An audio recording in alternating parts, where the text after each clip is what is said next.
नमस्कार, मैं हेमंत बघेल आप सभी का बहुत बहुत स्वागत करता हूं अपने इस YouTube चैनल में। आज की इस वीडियो में हम एक ऐसे व्यक्ति के विषय में बात करने वाले हैं जिसने भारत के महान प्राचीन धरोहरों को नष्ट कर दिया। उसने जो है नालंदा विश्वविद्यालय, विक्रमशिला विश्वविद्यालय, इसके अलावा उदांतपुरी विश्वविद्यालय और इनके अलावा न जाने उसने और कितनी ही प्राचीन धरोहरों को नष्ट कर दिया। उस व्यक्ति का नाम है बख्तियार खिलजी। तो इसके विषय में वैसे तो कोई विशेष जानने लायक नहीं है, लेकिन आप में से कई सारे स्टूडेंट्स का कमेंट था कि हमें उस व्यक्ति के बारे में बताओ जिसने भारत के इन प्राचीन धरोहरों को नष्ट किया। आखिर वो था कैसा, तो हम लोग जो हैं इसके बारे में जानेंगे। वैसे इसके विषय में जानकारी काफ़ी कम मिलती है, फिर भी मैंने जानकारी जुटाने की कोशिश की है। तो आप लोग वीडियो को आखिर तक जरूर देखिएगा, अच्छा लगे तो लाइक और शेयर भी करिएगा। तो चलिए वीडियो को स्टार्ट करते हैं, जानते हैं बख्तियार खिलजी के विषय में। तो देखिए, जो बख्तियार खिलजी था ना, हमारे लिए मतलब कि भारतीयों के लिए एक क्या कहेंगे आक्रमणकारी था। उसने हमारे प्राचीन स्मारकों को नष्ट किया था। तो उसके विषय में जो मुस्लिम इतिहासकार हैं, विशेष करके जो पूर्वी भारत मतलब कि जो बंगाल है, बांग्लादेश है, वहाँ के जो मुस्लिम इतिहासकार हैं, ये बख्तियार खिलजी को काफ़ी अच्छा बताते हैं। क्यों? इनका जो तर्क है ना, तो ये कहते हैं कि जो बख्तियार खिलजी है उसने बंगाल में इस्लाम के का प्रसार किया। तो बख्तियार खिलजी को बंगाल में इस्लाम के प्रसार का श्रेय दिया जाता है। इसमें अधिकतर मुस्लिम इतिहासकार हैं और बाद में जो मुस्लिम आए, मतलब कि इसके टाइम के जो मुस्लिम इतिहासकार हैं, क्योंकि देखो बख्तियार खिलजी का टाइम पीरियड कब है, जिस समय दिल्ली सल्तनत की स्थापना हुई। तो दिल्ली सल्तनत का इतिहास लिखने वाले जो इतिहासकार थे उसमें भी विशेष करके पूर्वी भारत के, तो इसको जो है पूर्वी भारत में इस्लाम का श्रेय दिया जाता है। आगे चल करके जो मुगल काल में जो इतिहासकार हुए वो भी इसको जो है बंगाल क्षेत्र में, यहाँ तक कि भारत में इसको इस्लाम के प्रसार में काफ़ी अच्छा योगदान दिया, ऐसा लिखते हैं। लेकिन हमारे लिए ये क्या है, लुटेरा था। लुटेरा तो नहीं कह सकते, एक इसने जो है हमारे यहाँ की जो संस्कृति थी, मतलब हमारे जो प्राचीन धरोहर थे उसको इसने नष्ट कर दिया था। बख्तियार अगला पॉइंट देखिए, बख्तियार खिलजी के कारण बौद्ध धर्म को गहरा आघात पहुंचा। तो देखो, मैंने शुरू में बोला कि जो बख्तियार खिलजी था उसने हमारे भारत के प्राचीन विश्वविद्यालयों को नष्ट किया। नालंदा विश्वविद्यालय, विक्रमशिला विश्वविद्यालय, उदांतपुरी विश्वविद्यालय, ये जो विश्वविद्यालय थे शिक्षा के केंद्र तो थे ही थे, साथ ही साथ बौद्ध धर्म के बहुत बड़े केंद्र थे। तो कहीं ना कहीं जो बख्तियार खिलजी के इस हरकत के कारण बौद्ध धर्म को गहरा धक्का पहुंचा है, और आगे मैं बताऊंगा और इसने जो है क्या कुछ किया था। तो हमारे लिए इसने जो है हमारी प्राचीन धरोहरों को नष्ट कर दिया। वहीं जो पूर्वी भारत में जो मुस्लिम रहते हैं उनके लिए ये इस्लाम के प्रसारक के रूप में जाना जाता है। तो दोनों तरह से इसको याद करते हैं, अच्छा भी बुरा भी, लेकिन देखा जाए तो इसके बुरे काम ज़्यादा नजर आते हैं। आगे बढ़ते हैं, बख्तियार खिलजी के प्रारंभिक जीवन की अगर हम लोग बात करें तो इसके जो प्रारंभिक जीवन है, मतलब जन्म कब हुआ, कैसे हुआ, ये सब के विषय में तो उतनी जानकारी नहीं मिलती है। फिर भी इसका जो जन्म स्थान है वो मतलब कि इसका जो जन्म और परवरिश कहाँ हुआ उसके विषय में जानकारी मिलता है कि दक्षिणी अफगानिस्तान में एक स्थान है हेलमंद, तो वहाँ पर इसका जन्म हुआ था और वहीं पर इसका परवरिश हुआ था। ये जो है ना बख्तियार खिलजी, इसका जो पूरा नाम है वो आप लोग अगर याद रखना चाहें तो रख सकते हैं, वैसे तो पूछेगा नहीं, लेकिन फिर भी बख्तियार खिलजी का जो पूरा नाम मिलता है वो है इख्तियार उद्दीन मोहम्मद बिन बख्तियार खिलजी। तो ध्यान रखना, इख्तियार उद्दीन मोहम्मद बिन बख्तियार खिलजी, तो इस नाम से ये काफ़ी प्रसिद्ध है, बख्तियार खिलजी के नाम से। आगे देखते हैं, जो बख्तियार खिलजी है ना, ये खलज जनजाति से था। खलज जनजाति से दिल्ली सल्तनत का एक और व्यक्ति संबंधित था, वो था अलाउद्दीन खिलजी, उसका चाचा जलालुद्दीन खिलजी। तो खिलजी खिलजी इनका जो एक तरह से हम लोग बोल सकते हैं सरनेम इनका खिलजी मान सकते हैं। तो जो खिलजी जो थे ना, तो ये लोग खलज जनजाति से आते थे। तो अलाउद्दीन खिलजी, जलालुद्दीन खिलजी, ये लोग भी खलज जनजाति से आते थे। उसी प्रकार बख्तियार खिलजी भी खलज जनजाति से था। और ये जो खलज जनजाति के जो लोग थे ना, ये तुर्क ये तुर्क मूल के जनजाति थे, मतलब ये थे तो तुर्क लेकिन खलज जनजाति, मतलब उनमें भी अलग अलग होता रहा होगा। तो ये जो खलज जनजाति के लोग थे ना, ये 200 वर्षों तक अफगानिस्तान में बसे हुए थे और कुछ समय बाद ये लोग जो है वापस तुर्कमेनिस्तान चले गए। तो जब इसका मतलब बख्तियार खिलजी थोड़ा बड़ा हुआ होगा तो इसके माता पिता जो है वापस तुर्कमेनिस्तान चले गए और वहीं तुर्कमेनिस्तान में फिर ये जो है जो मोहम्मद गोरी जो कि इसका बॉस था, इसका मतलब मालिक था, तो उसके संपर्क में आया होगा।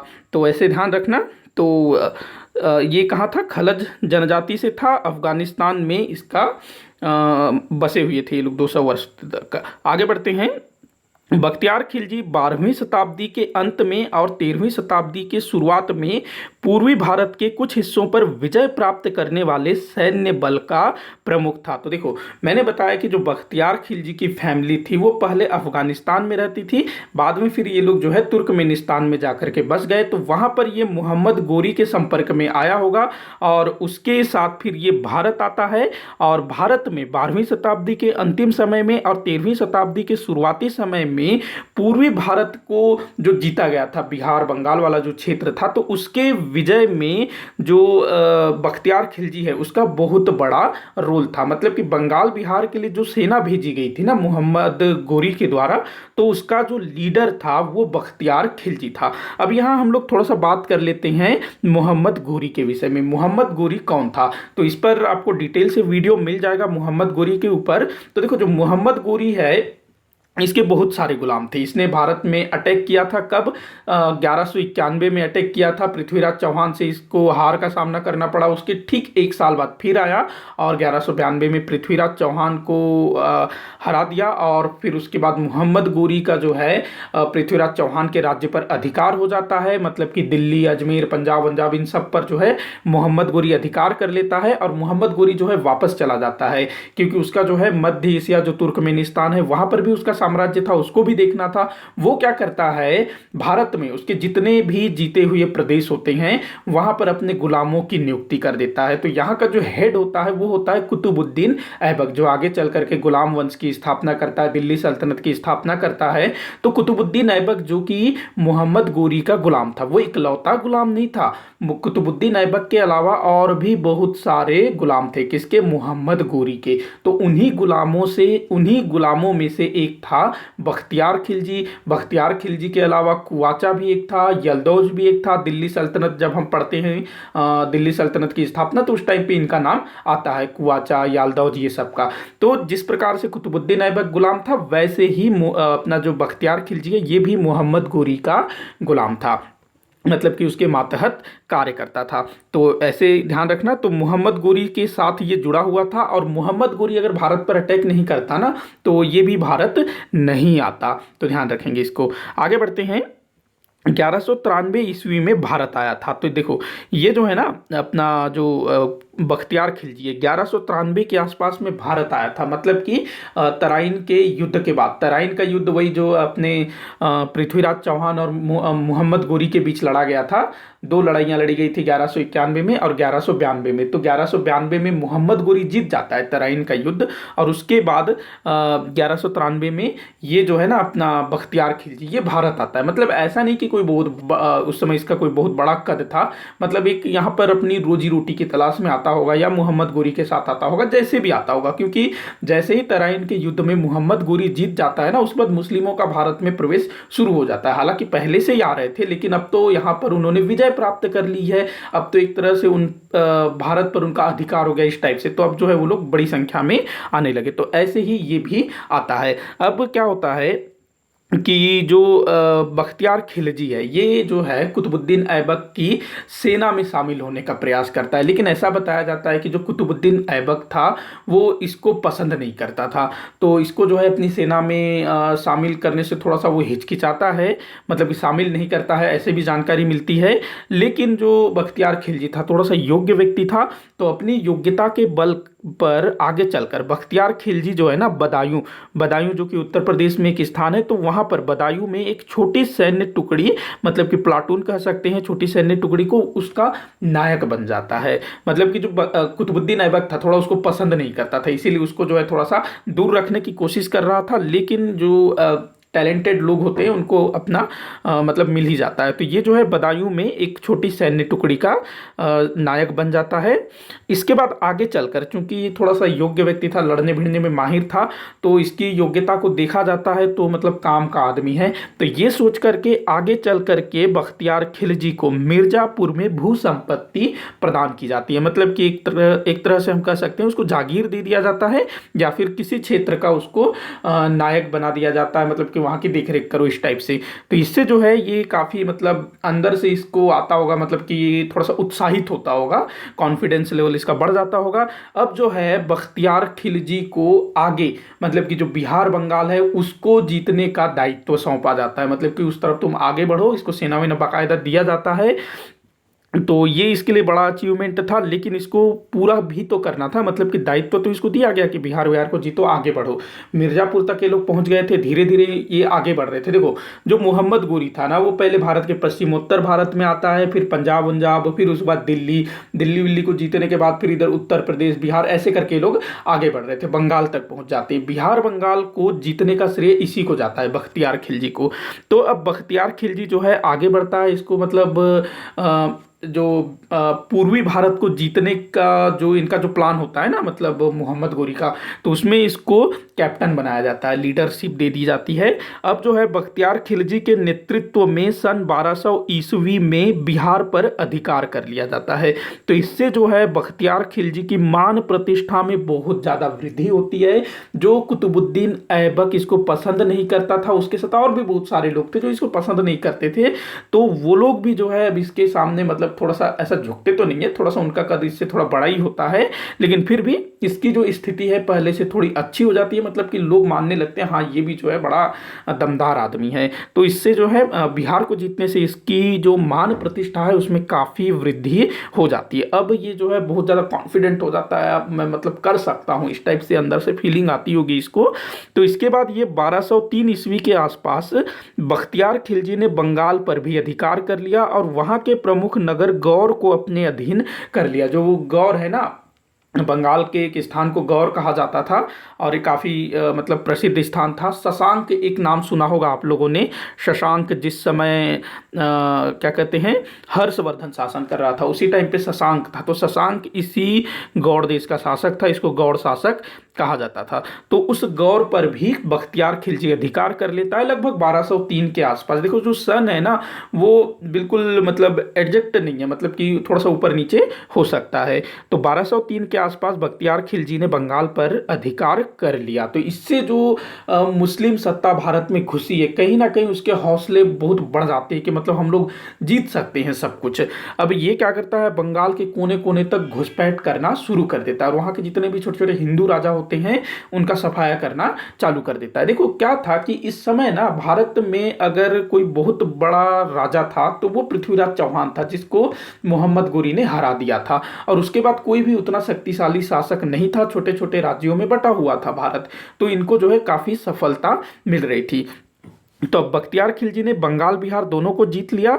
अब क्या होता है तो इसके बाद थोड़ा सा हम लोग पीछे चलते हैं। अच्छा हाँ, यहीं से तो बख्तियार खिलजी के बंगाल बिहार अभियान के समय ही उसने भारत के प्राचीन विश्वविद्यालयों को नष्ट कर दिया। देखो इसको मिर्जापुर की एक प्रकार से सूबेदारी दी गई थी, उसके बाद बोला गया कि भाई तुम आगे बढ़ो, अब बिहार बिहार को जीतो। मतलब वो तो सब वही आसपास है, लेकिन उस टाइम पे क्षेत्र थोड़ा अलग अलग बढ़ जाता था।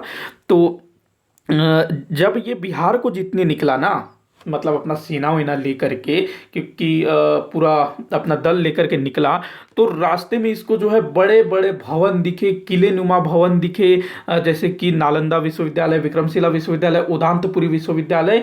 तो उस समय के जो इतिहासकार थे, दिल्ली सल्तनत का इतिहास लिखने वाले जो इतिहासकार थे ना, तत्कालीन इतिहासकार, जैसे कि मिनहाज उल सिराज जिसने तबकाते नासिरी लिखी थी, तो उसने भी ये लिखा है कि जो बख्तियार खिलजी था उसने जो है कुछ बौद्ध मठों को नष्ट कर दिया था, ऐसा लिखते हैं। मतलब कि वो उस समय के इतिहासकार भी ये लिखते हैं कि उसने कुछ बौद्ध मठों को नष्ट किया था, लेकिन कई सारी चीज़ों को वो छुपाने की भी कोशिश करते हैं। हालांकि दूसरे कई सारे इतिहासकार हैं जिन्होंने इसका अच्छे से वर्णन किया है, जैसे कि तिब्बत के इतिहासकार तारानाथ, उन्होंने भी जो है इसके बारे में बहुत कुछ लिखा है।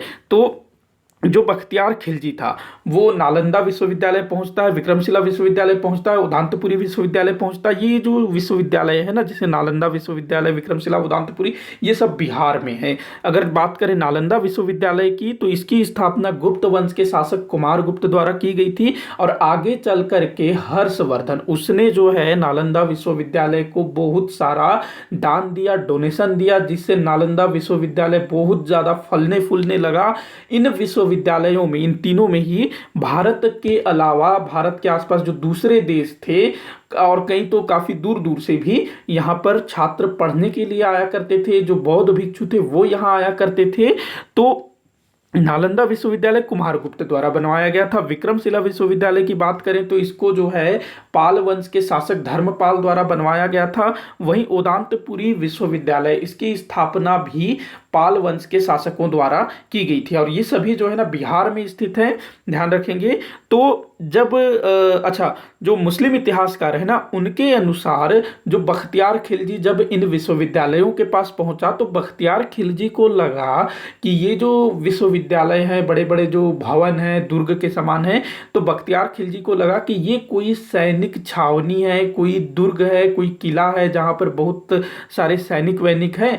तो वो जो है इसमें थोड़ा सा मतलब कि उसको कन्फ्यूज़न हो गया कि वो बौद्ध विहारों को सैन्य छावनी समझ गया और उसके ऊपर आक्रमण कर दिया और उसको नष्ट कर दिया, ऐसा लिखते हैं अपने जो मुस्लिम इतिहासकार हैं। लेकिन जो दूसरे इतिहासकार कुछ और ही बयां करते थे। लेकिन देखिए, सोचने वाली बात ये भी है कि चलो ठीक है कि इसने जो है इन बौद्ध विहारों को सैन्य छावनी समझा, लेकिन जब पास जाकर के देखा होगा, जब उसको नष्ट करने के लिए, तो वहाँ कोई सेना नहीं रही होगी, वहाँ बौद्ध भिक्षु रहे होंगे, तब तो उसको समझ में आना था ना कि ये सैन्य छावनी नहीं, कुछ और है इस टाइप से। लेकिन उसको तो भाई उसको नष्ट करना ही करना था।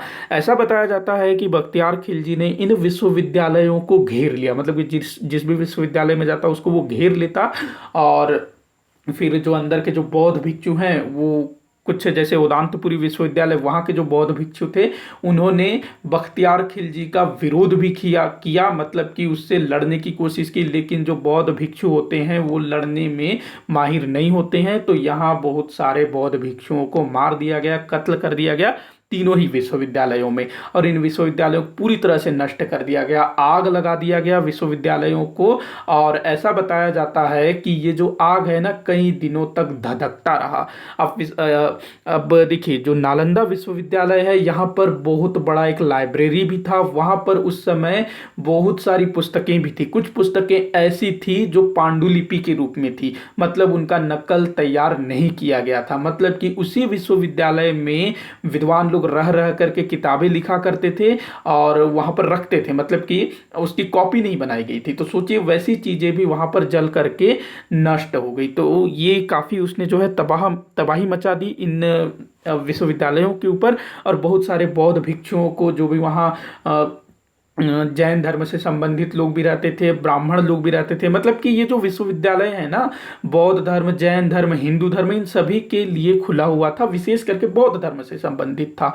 तो जो भी वहाँ लोग थे उनको कत्ल कर दिया गया। जो भागने में सफल रहे वो भाग निकले, लेकिन ये जो विश्वविद्यालय था नष्ट हो गया और दोबारा कभी भी पुनः खड़ा नहीं हो सका, और इसी के साथ कई सारा चीज जो है जल करके खाक हो गया। तो इस तरह से बख्तियार खिलजी ने जो है इन विश्वविद्यालयों को नष्ट कर दिया। मैंने कुछ थोड़ा ज़्यादा ही बोल दिया जिसकी ज़रूरत नहीं थी, माफ़ी चाहूँगा। आगे बढ़ते हैं बख्तियार खिलजी की मृत्यु। तो बख्तियार खिलजी की मृत्यु हुई थी 1206 ईस्वी में। किस प्रकार से हुई थी? तो इसकी हत्या कर दी गई थी, एक मतलब इसी के साथी के द्वारा ही इसकी हत्या कर दी गई थी। देखिए, क्या था कि जो बख्तियार खिलजी था ना, ये बंगाल बिहार को जीतने के बाद बहुत ज़्यादा उत्साहित हो गया कि मैं तो भाई कुछ भी कर सकता हूँ, अब रुकना नहीं है। तो बख्तियार खिलजी ने डिसाइड किया कि अब मैं आगे बढ़ूंगा और तिब्बत को भी जीत लूंगा, तिब्बत को भी जीत करके मुस्लिम साम्राज्य में मैं मिला दूंगा। तो वो जो है अपनी सेना लेकर के तिब्बत को जीतने निकल पड़ता है। बताया जाता है कि ये असम की तरफ से गया था और असम के जो राजा थे ना पृथुदेव, इसके अलावा जब ये उधर मतलब कि तिब्बत जाएंगे तो कई सारी घाटियां हैं, तो उन घाटियों में जो मतलब कि पहाड़ी क्षेत्र में जो लोग रहते हैं ना, जो वहाँ के जो छोटे छोटे राजा वाजा भी रहते हैं और उनके जो सेना वेना होते हैं, आज भी देखो पहाड़ी क्षेत्र के जो लोग होते हैं जैसे कि गोरखा सैनिक वैनिक हो गए, काफ़ी वीर होते हैं, तो उसी टाइप के सैनिकों से बख्तियार खिलजी का सामना होता है। और असम का जो राजा होता है ना पृथुदेव, ये भी यहाँ चतुराई से काम लेता है और बख्तियार खिलजी को आगे बढ़ने से रोकता है। तो बख्तियार खिलजी की जो सेना है वो लगभग नष्ट हो जाती है, कई सारे लोग मारे जाते हैं, कई सारे लोग भूख से, कई सारे लोग दूसरी चीज़ों से हताहत होते हैं, बाढ़ में कई सारे बह जाते हैं।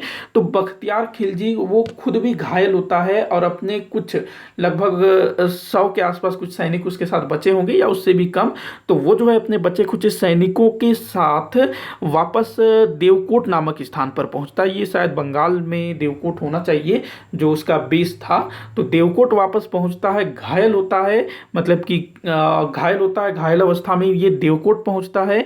अब जब ये देवकोट पहुंचता है, घायल होता है, तो जो बंगाल का शासक होता है अली मर्दन, तो ये जो है बख्तियार खिलजी की हत्या कर देता है। देखो जो अली मर्दन है ना, इसको भी बख्तियार खिलजी ने ही नियुक्त किया था। मतलब जब बख्तियार खिलजी बंगाल पर अधिकार कर लेता है और उसके बाद जब ये तिब्बत वाला प्लान बनाता है, तो वो जो है बंगाल की जिम्मेदारी अली मर्दान को सौंप देता है कि तुम जो है बंगाल का प्रशासन देखो, मैं आगे बढ़ता हूँ दूसरे क्षेत्र जीतने के लिए। अब जो अली मर्दन है उसको लगता होगा कि ये जाएगा तिब्बत, उधर मर खप के आएगा, मेरे को बंगाल का बिल्कुल मतलब स्वतंत्र शासक बनना है, क्योंकि बंगाल जो है दिल्ली से बहुत दूर है और अगर तुर्कमेनिस्तान से बोले तो और भी ज्यादा दूर है। तो अली मर्दान यहाँ का स्वतंत्र शासक बनना चाहता रहा होगा।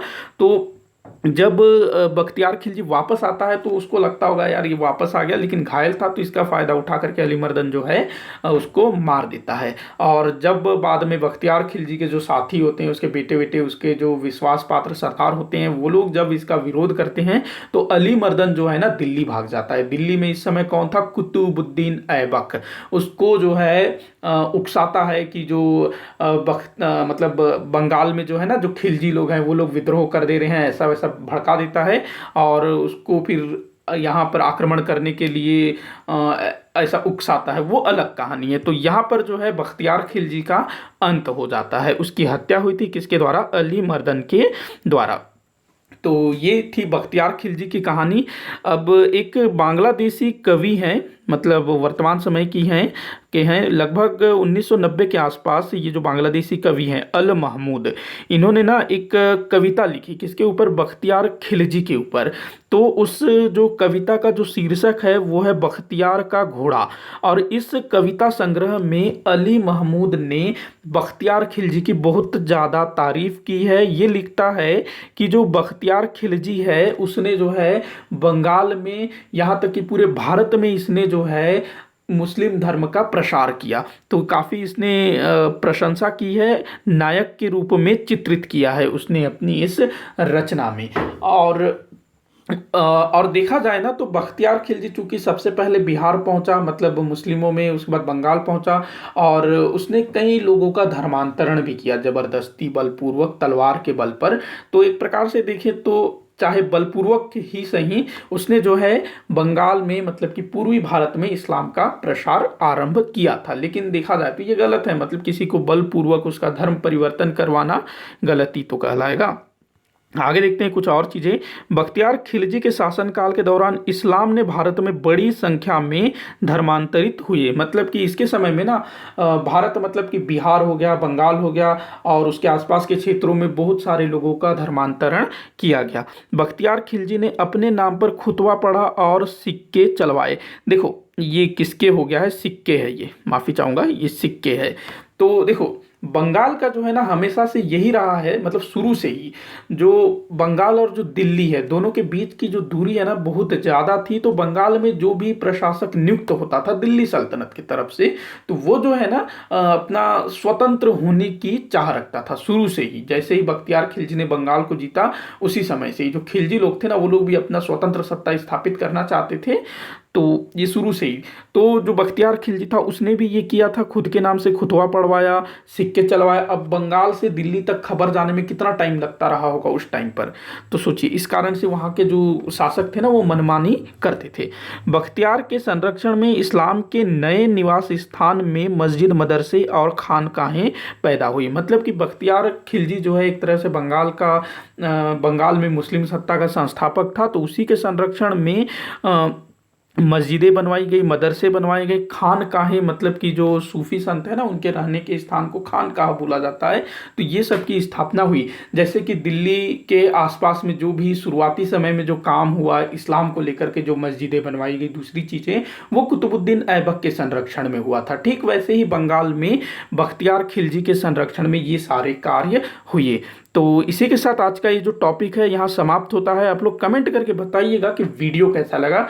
वैसे इससे रिलेटेड क्वेश्चंस तो उतने पूछे नहीं जाएंगे, लेकिन आप में से बहुत सारे लोगों का कमेंट था कि सर हमको जानना है नालंदा विश्वविद्यालय को नष्ट करने वाला व्यक्ति कौन था, कैसा था, क्या उसने किया था। तो आई होप कि आप लोगों को वीडियो अच्छा लगा हो। वीडियो को लाइक करिएगा, जितना हो सके उतना शेयर करिएगा, चैनल को सब्सक्राइब करिएगा। वीडियो को आखिर तक देखने के लिए बहुत बहुत धन्यवाद।